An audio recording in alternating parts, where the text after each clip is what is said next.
Sog'liqni saqlash sohasida inson salomatligi va hayot sifatini oshirishga qaratilgan islohotlar izchil davom ettirilmoqda.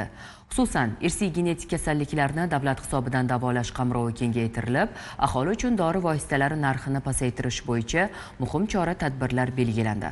Mavzuni muxbirimiz Sohiba Akromova davom ettiradi.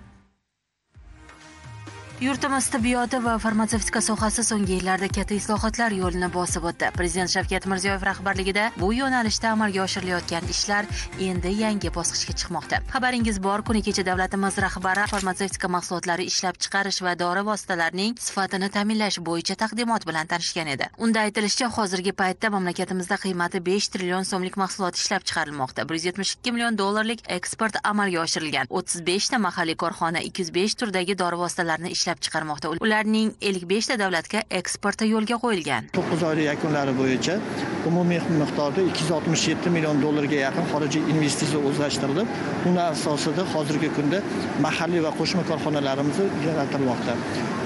O'tgan yilga nisbatan hozirgi yil mobaynida 9 oy yakunlari bo'yicha umumiy 29 million dollarlik loyihalar 16 ta loyiha ishga tushirilib, uning natijasida umumiy hisobda 830 taga yaqin ish o'rni yaratildi. Yana bir muhim jihat, endilikda davlat xaridlari shaffoflikni ta'minlash maqsadida barcha jarayonlar farma.xarid.uz elektron platformasi orqali amalga oshiriladi.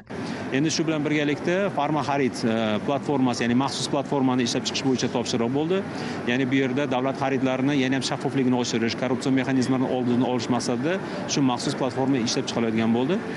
1-martdan Andijon va Namangan viloyatlarida ishga tushiriladigan bo'lsa, pilot shaklida va 1-iyulda butun hududlarda shu tizim ishga tushiriladigan bo'ldi. 2026-yildan boshlab esa 2,6 ming turdagi retseptli dorilarning narxi tushishi kutilmoqda. Ba'zan ham O'zbekistonda dori narxlari qimmat degan bir fikrlarni eshitamiz.